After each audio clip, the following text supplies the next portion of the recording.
Hello, everybody. I'm back again with an explanation on Aunt Jennifer's Tigers by Adrian Rich. Now, Adrian Rich was born in America and she is an essayist, she's a poet, and a feminist. So, she is popular for her feministic ideas. Okay, and her involvement in contemporary women's movement as a poet and theorist. So she's also worn a lot of awards, which I've already mentioned out here. Now, when was this poem written, or what is the background of this poem? This poem was published in the year 1951, and this was the time when women were expected to get married, okay, and to be under their husband. So even if their life was difficult, if the wedding was a very unhappy one, if their marriage life was unhappy, yet they had no choice but to stick to their married life. Because divorce was frowned upon. They would not consider divorce, they would be looked down upon. So, this was a patriarchal society, a patriarchal system that they believed in, where male was on the upper hand. They were powerful, they were the head. Okay, so the women, they did not have a place in the society, they were looked down upon. So anything could be done, okay, with them. They could be oppressed, they could have a lot of domestic violence at home, but they were expected to bear everything in silence. So this particular poem is written about such a time, and here you can see, hands bound by ropes. This shows that marriage was nothing but a bondage. And this is the wedding ring. It's a symbol of the wedding to their husband. Now, the main theme of this particular poem is about a woman who's trapped within the cultural constraints and responsibilities of married life. This is the main theme. So, again, I have divided the theme into two parts. One is marriage, gender, and power. So, what does it mean? So, it means this poem is all about the power of male in the society. That means the patriarchal society, okay, where a woman was looked down upon. A woman had no say in her family, in her life. So it revolves around male chauvinism. Chauvinism here, male chauvinism means these male, this gender thought they were more superior than women. Okay, so they had this idea and they believed frantically that they were more superior than women and women had to bow down before them. So obviously, this led to gender conflicts. Okay, and it also reflects the reality that a woman who gets married does not only get married to a man but also to the entire family, and thus she belongs to him. She's the property of the family. It also highlights the theme of victimization of the women by their male counterparts, like we've heard about domestic violence. Okay, this was major, and this poem reflects that particular theme. The next one is about the creative expression and personal freedom. So, in this particular poem, the main character is Aunt Jennifer, and she has her work, which is her artistic expression. And what expression? Her desire to be free, to be bold, to be unafraid. So she has a small embroidery work where she creates tigers. Okay, so since she is oppressed and she has no medium of expression, she cannot say anything, she cannot speak up. She finds this particular work, okay, as a medium of expression. This is her creative outlet. So, this was the only means of coping with her difficult life. So, she creates the proud and unafraid tigers. Okay, now look at the poem. Now, if you read the lines properly, the last words, these words rhyme: screen, green, tree, certainty, wool, pull. band hand, lie by, made unafraid. So it rhymes in two, in pairs. So this rhyming pairs are called couplets. Okay, so it's written in couplets.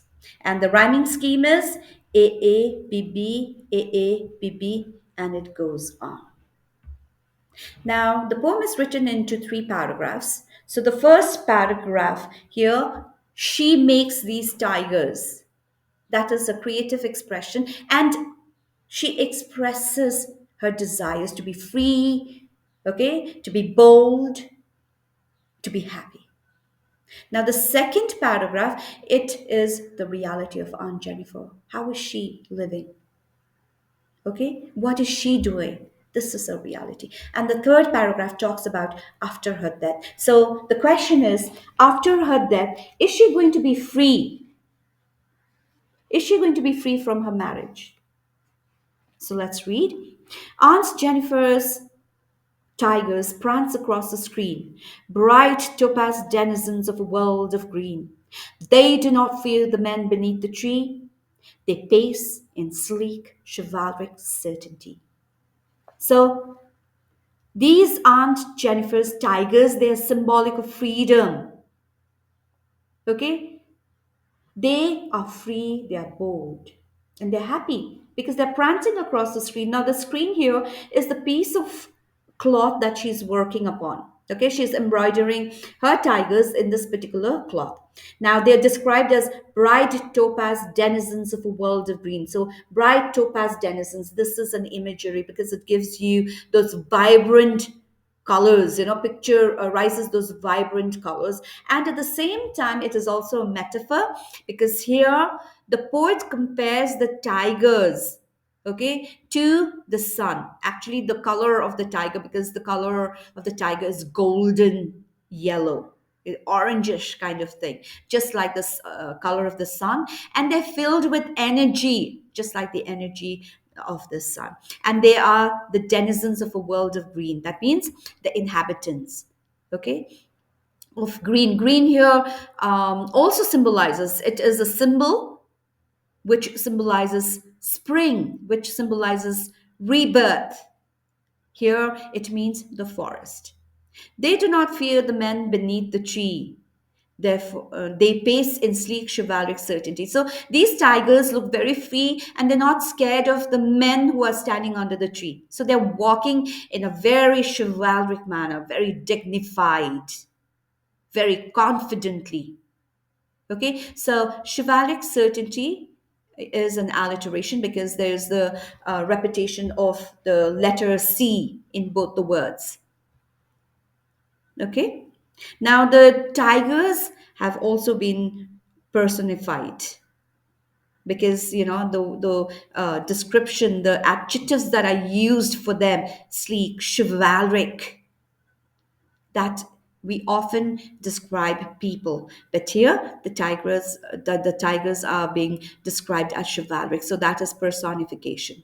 Okay, now the creation that Aunt Jennifer has is also an irony. Why? Because it is ironical that a creator who's very weak, okay, who's not confident, who's nervous, who's scared, who is not free, who's bound, is actually creating a creation far more superior than her. Because, like, if you see in reality, when a creator is creating something, the creator is above all.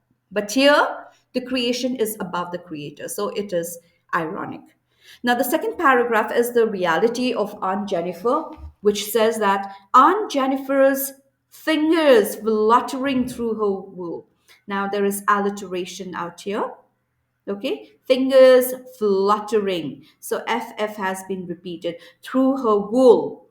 Finds even the ivory needle hard to pull. Now, the process of Aunt Jennifer doing the embroidery work and pulling the needle and the thread has been described or is been, that is symbolized as her life in a marriage. So she is having a tough time.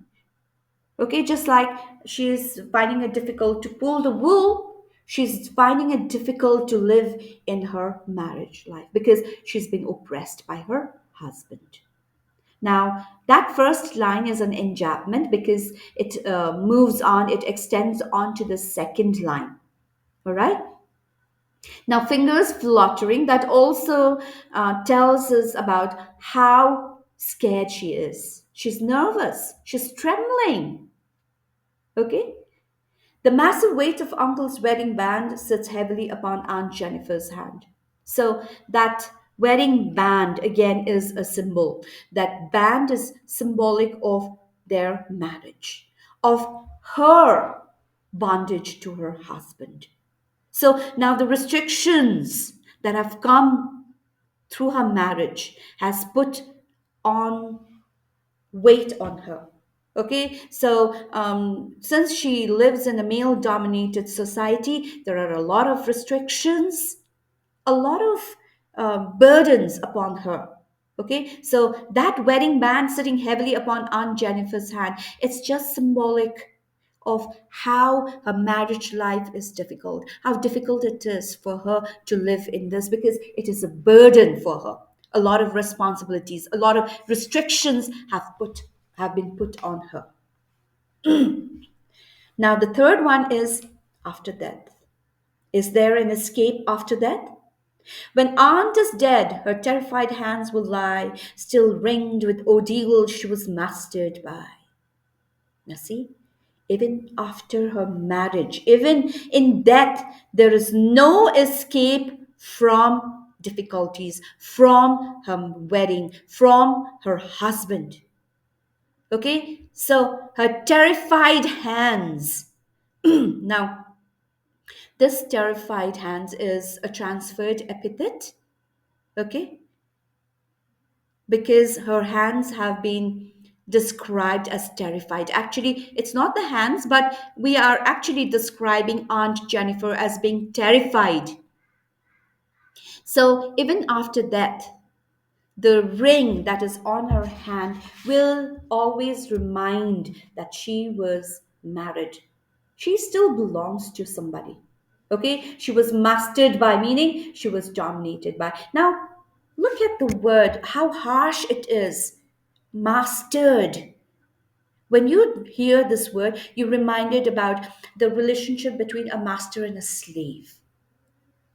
In the same manner, her relationship or her bond with her husband is that of a master and a slave.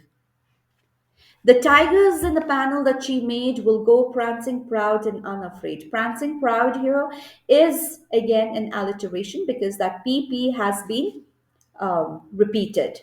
Now, the work that she has left, the artwork, the embroidery work will go on. It will never die away.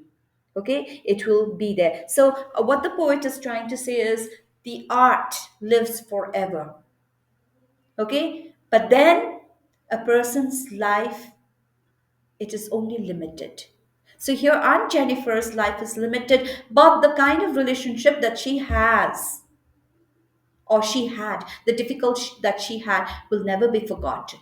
Okay, the ring is a constant reminder, the ring on her hand is a constant reminder that she was mastered by her husband, that she was dominated, she was oppressed, and she was never happy in her marriage life. So here also you have enjambment. When aunt is dead, her terrified hands will lie still ringed. So this is an enjambment.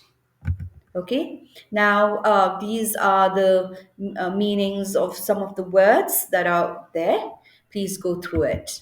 All right, thank you very much. And if you have any questions, please let me know. Okay, you can either DM me on my Insta, or you can even WhatsApp me on my number, or send messages in my email. Thank you very much.